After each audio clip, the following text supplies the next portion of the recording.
You alright? My name's Paul. I've got autism and I make random videos based on my version of autism and the way my head works, and I stick the videos on the internet just in case you fancy giving them a watch. And I hope you're doing alright.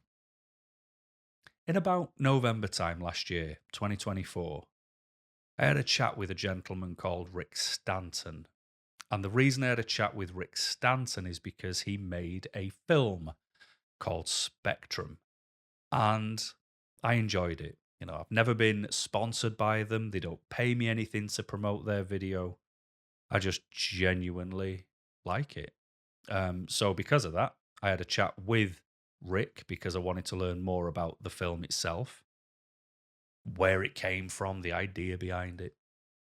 But in the interview that I did with Rick, it sort of comes up that it would have been a good idea to chat with Steve Stanton, his brother, because Steve plays the lead in Spectrum, and Steve is on the Spectrum himself. The only reason I didn't get to do an interview with Steve is because of scheduling problems, also known as me. I'm just never available because I'm so useless with my time. But I do keep my word though. So it's been many months down the line, and I finally got to have a catch up with Steve to see what it was like to play the lead in a film when you're not an actor yourself. But ultimately, the weight of this film lies firmly on his shoulders, and that's quite a weight to bear. So, I would implore anyone who's never seen Spectrum to watch it at least once. So, the description, if you have a look, the link to Spectrum will be there. I will play the trailer before you see the interview with Steve, courtesy of Bark Films. And I'll just one more time pass on my thanks to Rick and Steve Stanton for giving up their time for me to satisfy my curiosity and learn more about the process. But until we catch up again soon, my friends, I hope you enjoy. Thanks for watching and keep smiling. What's your individual superpowers? Do you know weird creatures is called autism? So we're in the superhero territory. Okay. He just keeps sending these defects. Guys, are you listening? I just a bit confusing, really. Friends of all, I want to cheer you up.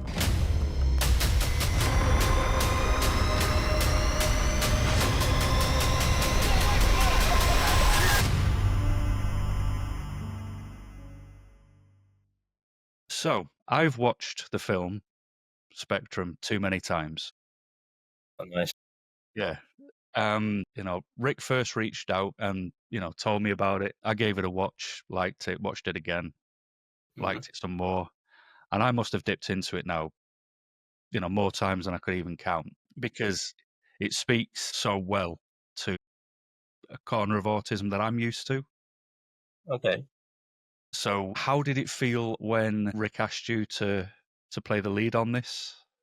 Well, I mean, when he first, because my brother we came to a bit of money, like, since my nan passed away on my dad's side. And he was like thinking, what could he do with this money? Like, could he take a trip on a holiday? And maybe he's like, his girlfriend and his daughter and that, or, should he, I don't know, I think he was thinking maybe putting the money towards doing something with the house, and then he thought, oh, you know what, I might make a project, like a film out of this money, and see if I can get my brother on board, basically. And then when he asked me about it and he told me the idea, I was like, I wasn't too sure at first, but then when he took me through what he was planning to do for it, and I thought, yeah, okay, then why not? It sounds like a cool idea, and yeah, it would also, bring a lot of, be good to like get my life out there a bit and explain to people like how it is for me with Asperger's and that. Yeah, I thought, why not? In the end, it's good. All right. Have you ever done any acting before? Because Rick was telling me that you used to mess around when you were young kids, did little home videos and what have you. But have you ever done anything before? Or was this kind of going from nothing into a lead role? Well, yeah, I mean, we used to do like these little home movies, like Rick said back in the day, and sometimes he used to make a lot of different effects. Like he got my cousin involved, and we did like a film where we were shooting fireballs at each other, and a bit like Dragon Ball Z or something. And my cousin was wearing like a gorilla mask and Yeah, this one's things a like bit that. different. But yeah, we've done a lot of different other things. Where one of them I was like, uh, I had like a little, because I wasn't very good at fight scenes much. My brother did like a fight scene with me, and then I sort of go to this guy's house again, and I end up pretending that I'm shooting with this like piece of an aerial that we had, like broken aerial stand, and made it look like it was a gun. And then I'm like, "Any last words?" And then I shoot him. That was pretty fun.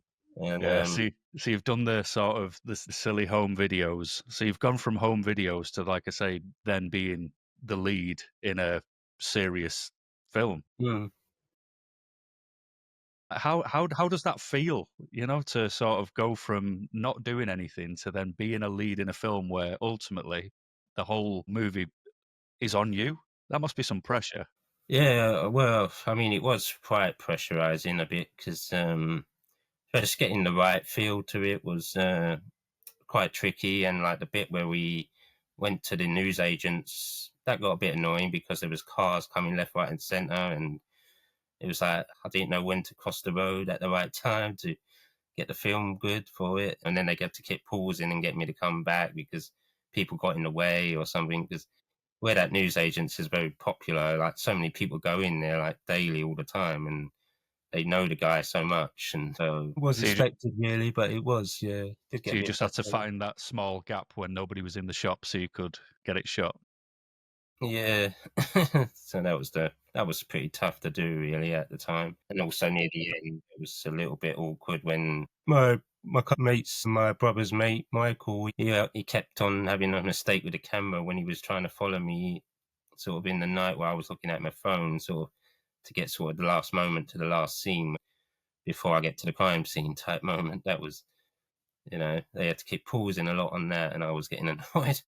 Yeah, that could be a bit frustrating because you get yourself so ready to do the scene. You might have had it in your head all day, Yeah, keeping the lines inside, and then you finally do it, and then somebody else goes, "We need to do that again," and then yeah. again and again.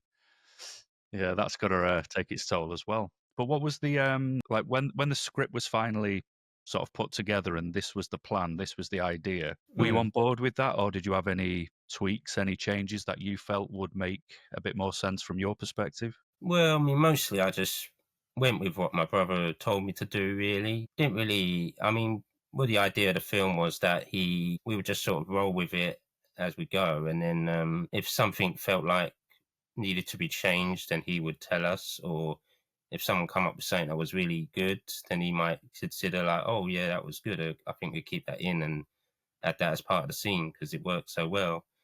And but yeah, I didn't really take initiative myself really much in any plans on what could do differently really in the movie. I just just did what he wanted me to do really. He did say that you would take the lines and kind of make them your own instead of using them verbatim. You'd make the lines just come alive for where you were in the scene rather than trying to keep it stuck. You would blend it. Well, I mean, I think the most I did improv wise was probably near the last scene when I was like, because my brother was all setting up cameras and that, and he was thinking, oh, if Steve, he was a bit worried like whether this scene was going to plan out very well, and if I'm going to actually be able to do it, and then he sort of heard like a load of shouting going on while he was setting up the cameras, and he was thinking like, what's going on out there? Like, what's all the shouting? And then he saw me just sort of rehearsing, like swinging this like wood stick around, and I was like, saying all these certain things and ways of how to come at the bloke and really have a go at him. And when he saw that, he was like, wow, Steve's really going to sell it. I think he's really going to nail this thing. I don't think I've got anything to worry about now. Like, I think he's going to do well.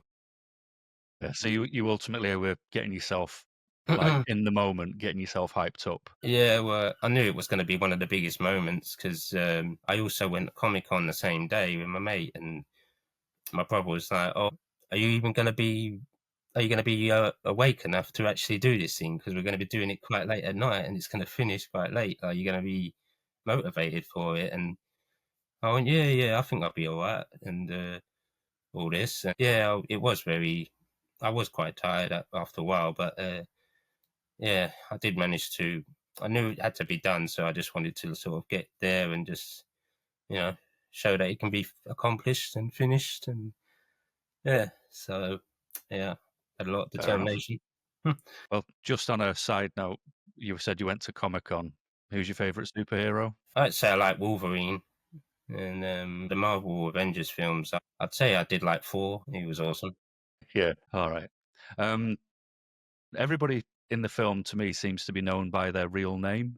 Like, when you're watching the credits roll, everybody's name seems to be the name of the people that they are in real life. Was that intentional, or was there ever a plan to be known under a different name? No, I think my brother wanted to keep it as real as possible. I don't think he really wanted us to have any like real pretend name or anything because he wanted to keep it as true to life, really, and a real focus on who we are as people and like you know what we're capable of, and what and we want to sort of didn't want to be recognized as just any people randomly, and so yeah. Yeah, that makes sense. Yeah. Because it is very real. That's why I like it. There's a lot of autism related media out there where they focus on a side that sells within autism, where they try to find the quirk or the part where it can be laughed at. And I despise all that type of television and propaganda and nonsense because it spreads the wrong message. That's why Yeah, this film exactly. was so important for me to watch. And then, obviously became a huge fan of it, and I've stayed in touch with your brother. And, this is why I've watched it countless times, and I'm willing to talk to, other people because I want to get the film out there where I can, because it's so important to see kind of an everyday life and the things that can happen, and how we're overlooked and pushed to the side when we actually would be exceptionally beneficial if you just listen to us. Exactly. So it's cracking. Like I said, I'll always sing its praises. But the body language in the film, you rub your hands, like I can see you keep doing now. Yeah. There's the anxiety, there's the pauses. Was that intentional to keep in, or was that just natural as part of the scenes? I think that was it may have just been intentional. I think I just yeah, I think my brother just wanted me to be anxious and that as well, just to show, how I feel when I'm around people and stuff, and want to tell when I tell people things how uncomfortable or awkward it can be sometimes. No, I totally Very appreciate that. nervousness. Yeah. Was it easy to remember lines? I'm only asking because I am terrible at anything like that. I sort of just have the gist in my mind when I have to remember something, and then make my own version up around what I need to do. So were you Hmm. good at that? Well, I mean, like I say, it was. I know he didn't really want to push a script in front of us, so it was sort of like just sort of saying what we want to say, really. He didn't want to give no sort of real incentive to give us certain things to say. So he just let our minds run free, really. And if it came out well, like a certain line, like my mate, when he said about, like Barney wears a suit, you should like suit up, that was something that was really sounded good at the time. And my brother was just laughing his head off at the time. He just thought, yeah, that's so good. We're going to keep that in there because that just so works. And And that's your mate in real life, isn't it? yeah, yeah, he's been a mate for a long time now, really. Yeah. Ever since I was living in Canning Town, we started hanging out a lot, and we very tight in the end. Good. I like it. What was it like working so closely with your brother on something? You've talked about the money, for example, coming from a relative who passed, then it going into a project. that could ultimately make or break a relationship in a family if something was to go drastically wrong. So there was a lot of trust and a lot of faith on both sides there. Was it good? Did it bring you closer? Are you already close? I mean, yeah, I think the film did really. I mean, like some of my friends, well, one friend in particular was my mate Bobby, who was in the pub scene. I say it brought us closer again together, really, because there were times when I wanted to hang out with him, and he always used to put it off a lot of the time, and we'd be out going on his jogs, or he'd just be not really, or we'd be somewhere else, or just at home, but he'd never really make the effort again like he used to. And so, in a way, it did bring us a bit closer together again to starting to meet up and things. So, and yeah, we've been talking a lot more again and stuff. So, yeah, it did bring us, me and him, back a lot more closer together, I think, as That's well. good. That's good. So would you say it was easier then because you were working with family and friends rather than if you were to take a role and you were casting something and you just ended up being somewhere random surrounded by a bunch of strangers? Do you think it was easier because of that? Yeah, I mean, I think it was pretty easy to do that. I mean, there was a bit of a scene in the movie which wasn't actually, my brother took out in the end, which was like a date scene with the pretend girlfriend who was called Rachel. Mm. There was like a moment there, and we had to do like a kiss scene, and I was a bit, well, I've never done that before. I was very anxious and nervous, and I didn't know how long he wanted me to do it for. I was like, how far do you want this to go? I'm a bit nervous now. Like, I've never done this before. I did say to your brother he needs to put out a full version and also any bloopers because I Mm. think it always puts that personality into something that you appreciate as well. Yeah. Well, one blooper in particular was quite funny. Was well, I was in the meeting. I completely sort of spaced out what we was talking about in the session, and I said, "Oh, the thing about buying houses," or something. And we were talking about jobs. I was like, I completely spaced out. I thought, "Oh, Don't worry, we messed I do up, that haven't at work. we? We could do that again, I think, haven't we?" And my brother was like, "No, no, don't worry. We'll roll with that. We'll just keep it for now." Thingy. I do it all the time in work. Wunmi Masako was in the film as well, and now she's gone on to Sinners. I see that she's Oh, in as yeah. well. So that must be pretty cool knowing that you were sharing scenes with someone who's gone on to one of the biggest box office smashes of this year. Yeah, I mean that was probably a really massive thing for a lot of people as well. Like all my friends who probably, well, they probably never met a full famous person up close before, and you know, someone who's big as that, who's been in like the Marvel Avengers films and a lot of different TV programs and stuff. That's a pretty big deal, really. And say Sinners has been like a really top blockbuster movie right now, and and very very great characters in it, and it was a pretty interesting story. Yeah. Yeah, it's so the scene towards the end, which obviously I won't give away for anyone because I encourage everyone to watch it, but it is terrifying where you could ultimately be accused. Is that something you've ever experienced where you've been on the wrong side of something that wasn't your fault?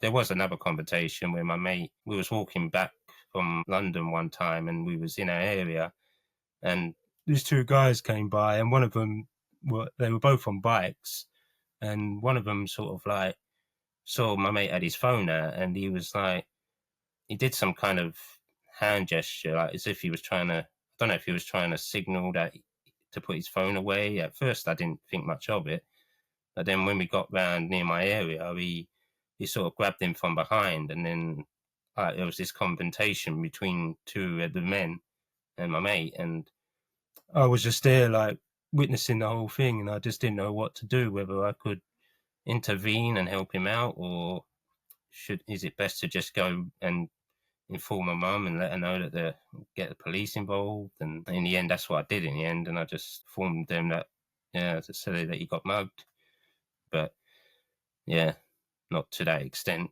as much, but You have to sort of pick your battles, but it's that fear of what actually happens in the film where you could be put in a, just say if it wasn't for the lady who comes down, it could have been a very different story. yeah, it's true. The scene in the shop where there's a bit of a confusion, let's just say.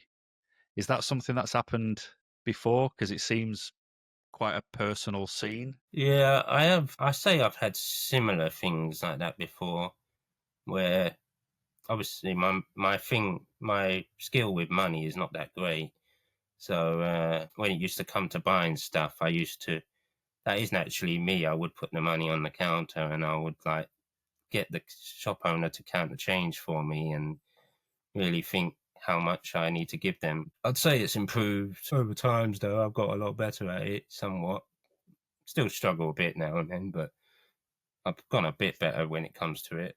Sort of had a bit more. I take a bit more time to think about it a little bit sometimes. Yeah, I would say sometimes I've had that certain mishap in a certain way.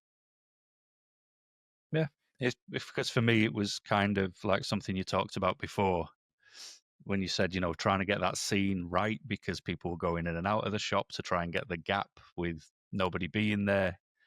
That sort of feeling sometimes for me, the way it spoke to me was, I just want to be in the background a lot of the time in life. And I just want to get through the day to get home because you're just kind of going through the motions when you're outside.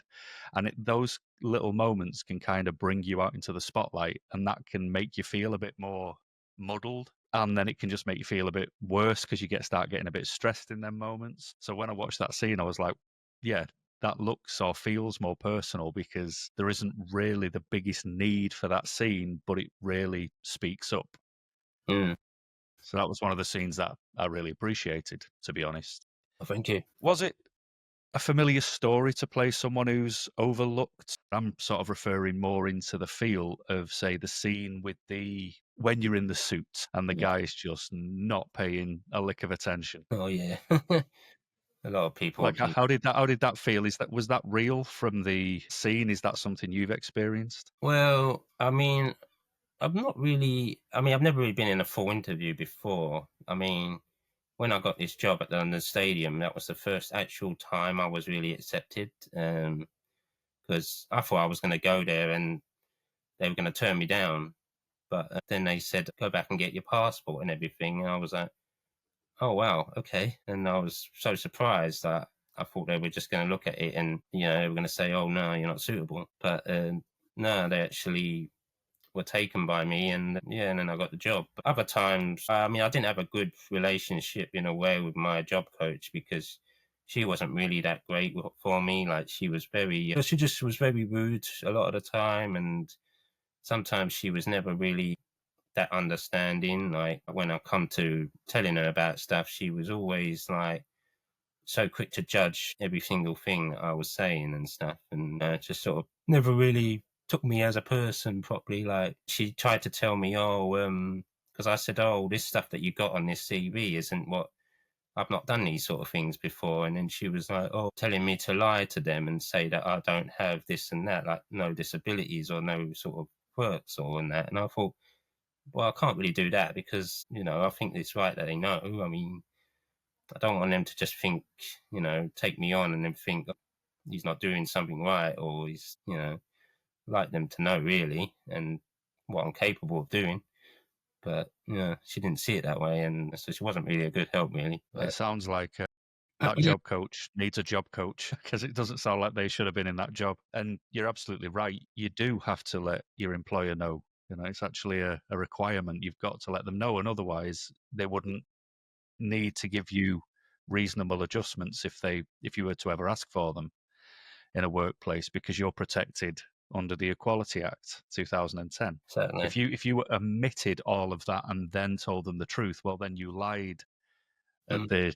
the initial stage, and that's not going to do. What a strange job coach that person was. They definitely need a new job. But anyway, so what do you think Spectrum does differently than other portrayals in film and TV where neurodiversity comes into it? I think it really does a good job of getting people to really understand how one struggles with their mental health and how they're just It's just about how they want to try and speak up, but they find it difficult to really express themselves within that position. It also shows, that no matter what sort of person you are, whether you're neurotypical or non neurotypical, that you are capable of just achieving great things in your life. And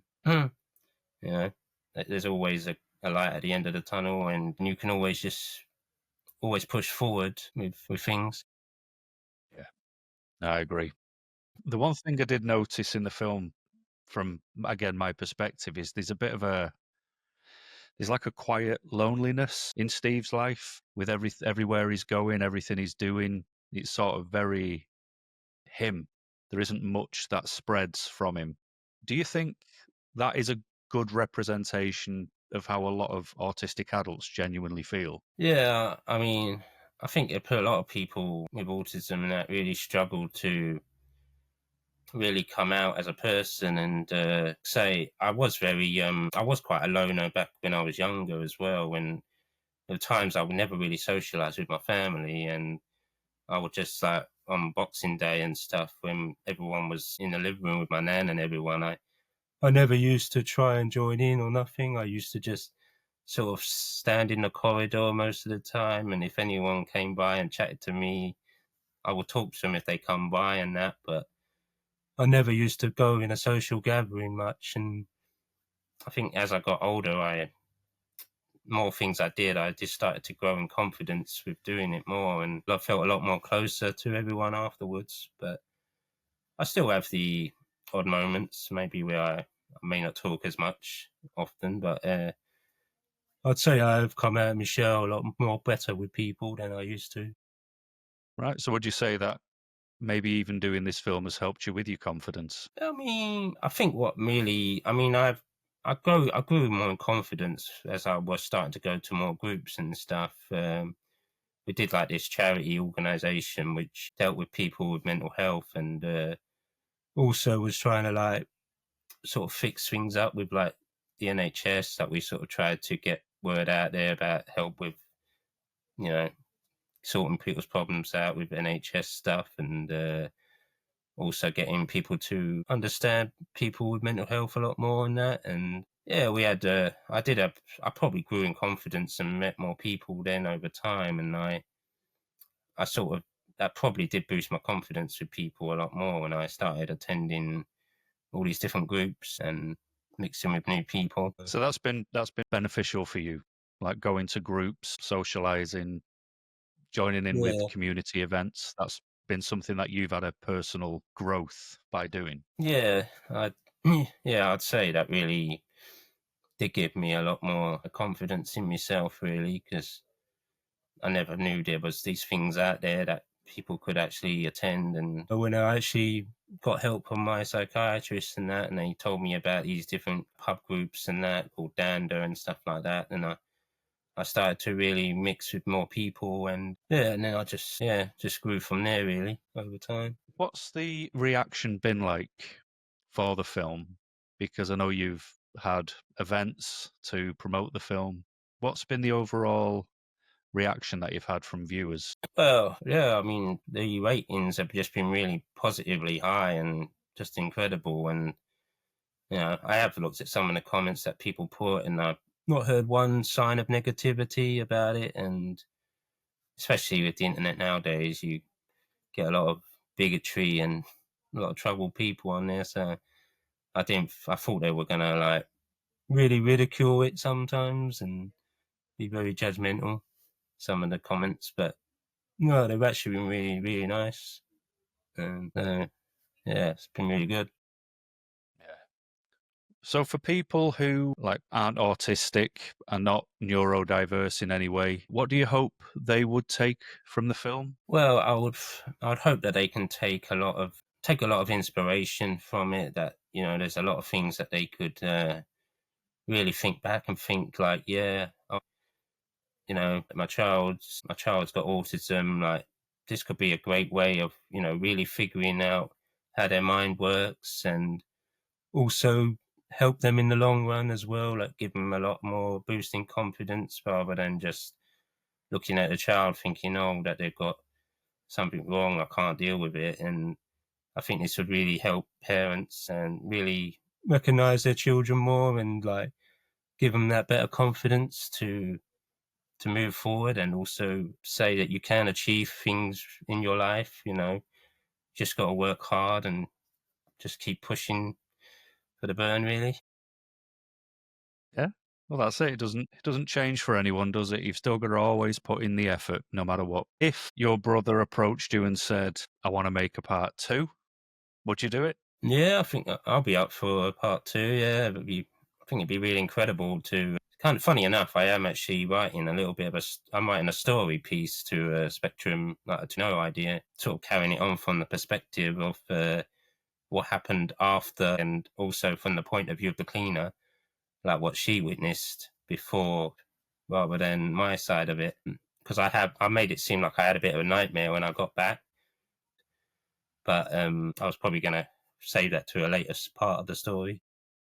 Yeah. So it's given birth to more of a creative side where you are interested in film. Yeah, I mean, it did make me think, like, oh, what if I told my brother about it before when I was at one of my cousin's wedding, and he said, oh, it kind of reminds me of the Peckham Pouncer in Only Fools and Horses. I said, oh, who thought it would have turned into something like that? And I said, yeah, it kind of does a bit sound like that, because I thought of this idea about how the Joker in the Batman movies for the Joaquin Phoenix Joker, how he sort of fingers his mental health. But I thought, what if I did that in a reverse state?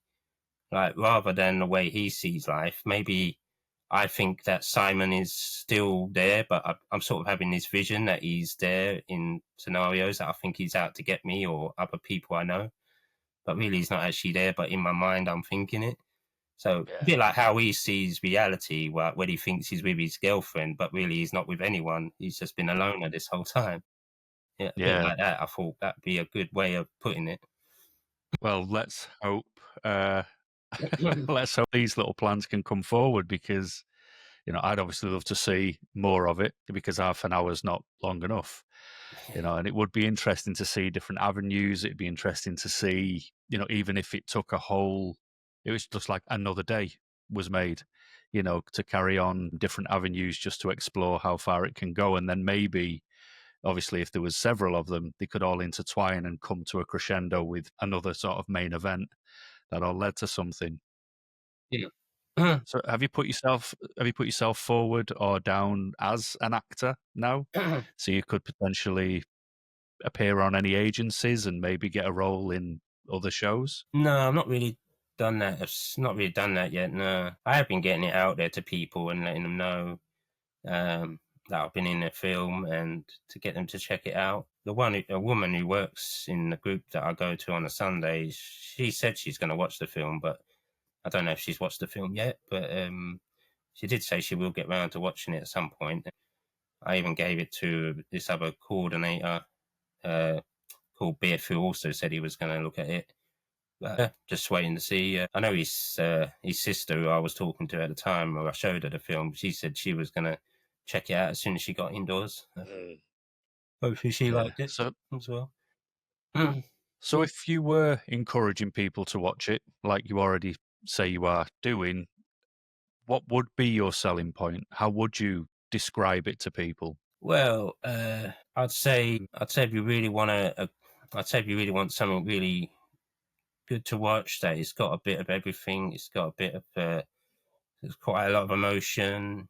It's got a lot of energy, and also there's a lot of strength in it as well. The big payoff of what it's like what it'd be like if someone was a hero who was just an ordinary guy, and just sort of could get into a moment where his life has been just going down, the pan a lot, and never really achieved anything in life, but then he can like really do something that can be really great, and really show that, no matter how much stuff you've been, like how confident or non-confident you are, that you're always capable of doing something good in your life, no matter what the outcome is in life. Yeah, fair enough. It works for me. Well, like I said, I thoroughly enjoyed it. I've tried to promote it where I can via my channel to watch it.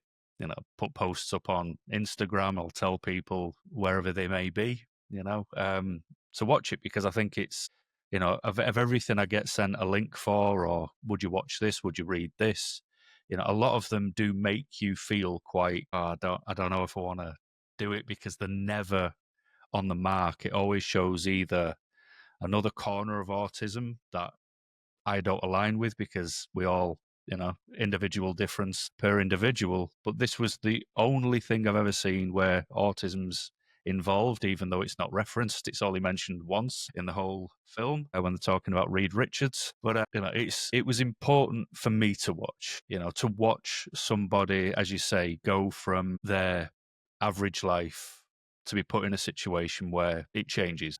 I thought it was extremely well made. I thought you were fantastic in it. And selfishly, I do want more things to be made. Awesome. Hopefully we will. My brother has sort of lined up a little thing, which he's only done 2 parts of it already, but he did do an interview with 2 of my friends who was in the film. A girl called Jade, who's got MS, the one who was in the wheelchair.